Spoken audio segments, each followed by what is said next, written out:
प्रेम से बोलो प्रभु श्री रामचंद्र जी की जय। अगले वाले वीडियो में हमने जाना कि माता सती ने जब प्रभु श्री रामचंद्र जी की माँ सीता के भेष बनाकर परीक्षा लेती हैं और पुनः भोले बाबा के पास आती हैं तो उनसे छिपावन करती हैं, उन्हें नहीं बतलाती है कि उन्होंने सीता का भेष धारण करके श्री रामचंद्र जी की परीक्षा लिए हैं।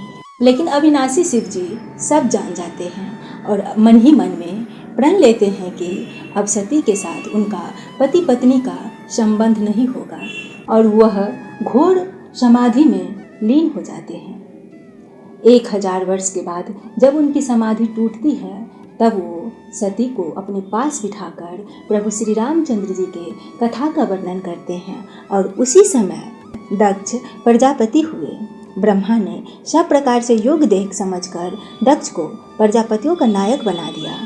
जब दक्ष ने इतना बड़ा अधिकार पाया तब उसके हृदय में अत्यंत अभिमान आ गया और उन्होंने एक बहुत बड़ा यज्ञ किया जिसमें सभी देवताओं को निमंत्रण दिया पर माता सती को नहीं बुलाए। आइए अब आगे सुनते हैं।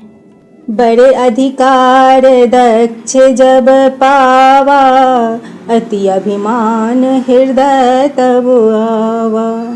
नहीं को अब जन्मा जग माही, प्रभुता पाई जाही मदनाही। दक्ष ने इतना बड़ा अधिकार पाया तब उनके हृदय में अत्यंत अभिमान आ गया।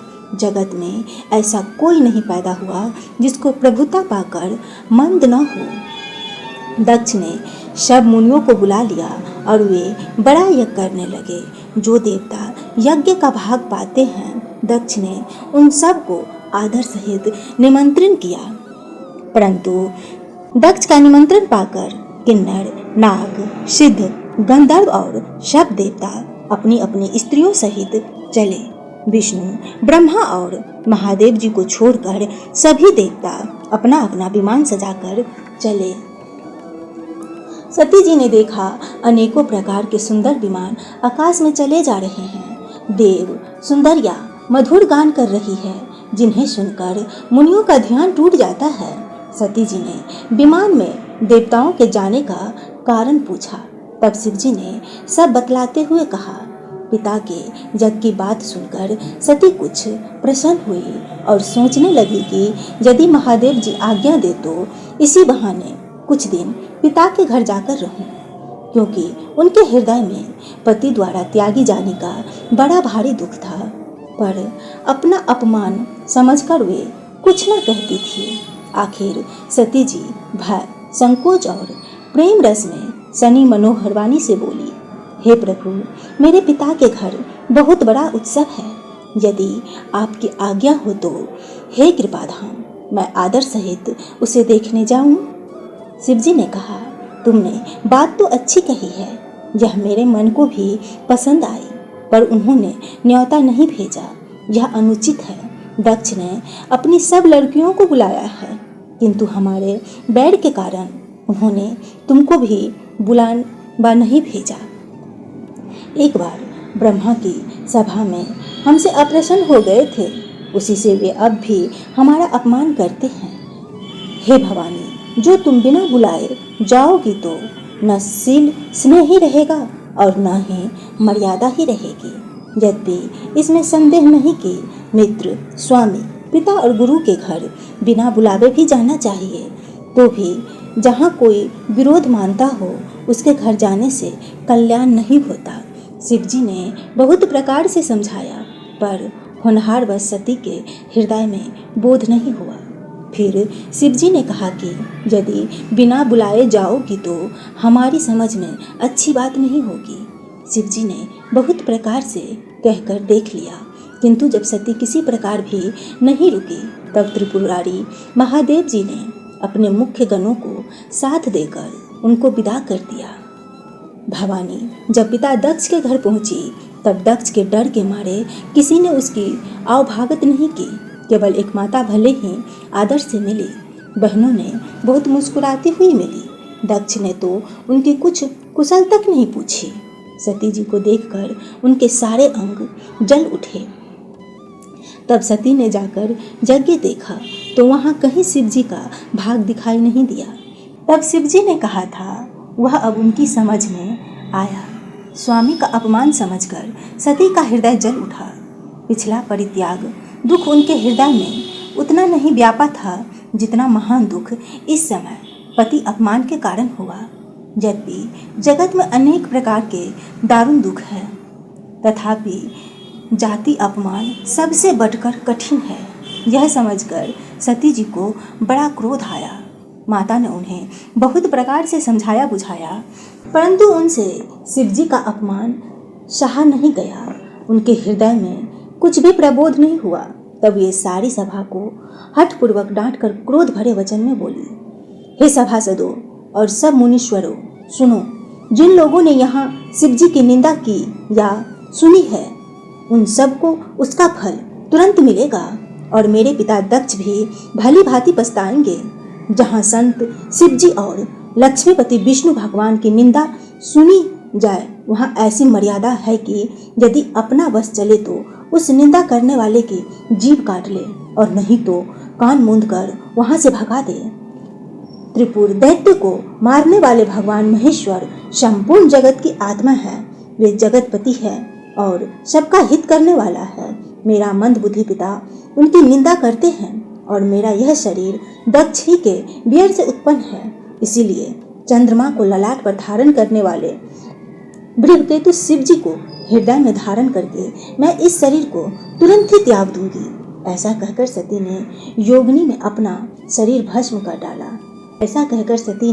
योगा अग्नि में अपना शरीर भस्म कर डाला। सारी यज्ञशाला में हाहाकार मच गया। सती का मरण सुनकर शिवजी के गण यज्ञ विध्वंस करने लगे। यज्ञ विध्वंस होते देखकर मुनीश्वर भृंगी जी ने उनकी रक्षा की। ये सब समाचार शिवजी को मिले। तब उन्होंने क्रोध करके वीरभद्र को भेजा। उन्होंने वहां जाकर यज्ञ विध्वंस कर डाला और सब देवताओं को यथोचित दंड दिया। दक्ष के जग उत्सिद्ध वही गति हुई जो शिवद्रोही की हुआ करती है।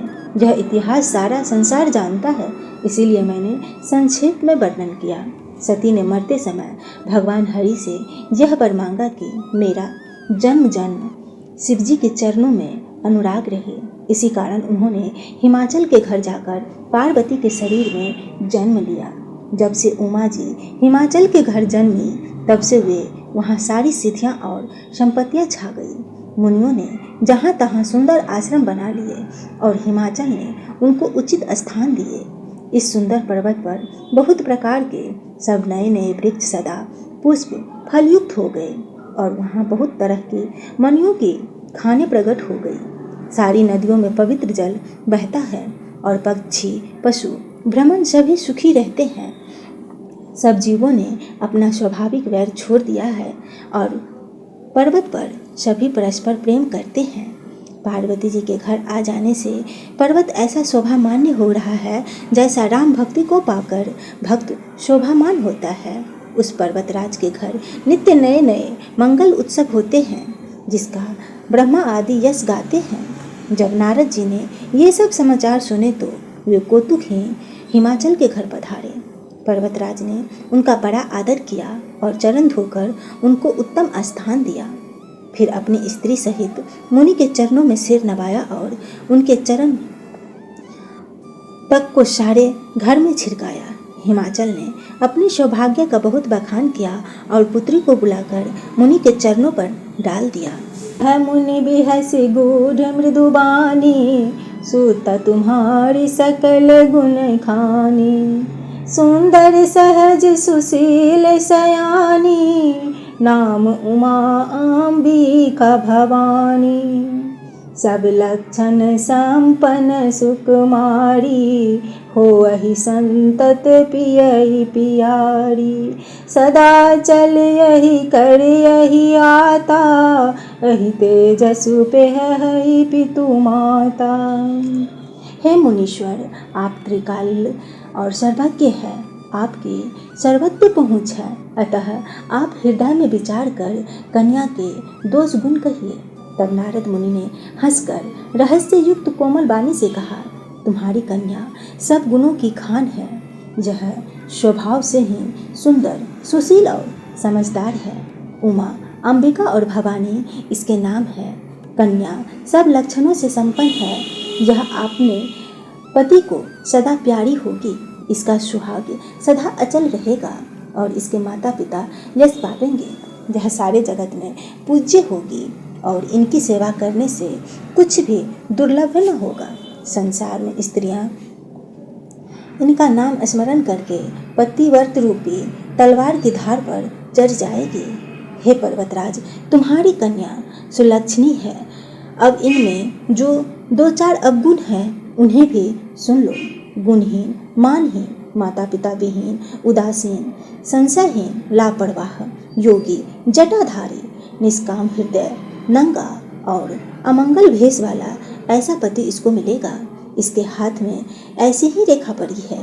नारद मुनि की वाणी सुनकर और उनको हृदय में सत्य जानकर पति पत्नी हिमवान और मैना को दुख हुआ और पार्वती जी प्रसन्न हुए। नारद जी ने इस रहस्य को नहीं जाना, क्योंकि सबकी बाहरी दशा एक ही होने पर भी भीतरी समझ भिन्न भिन्न थी।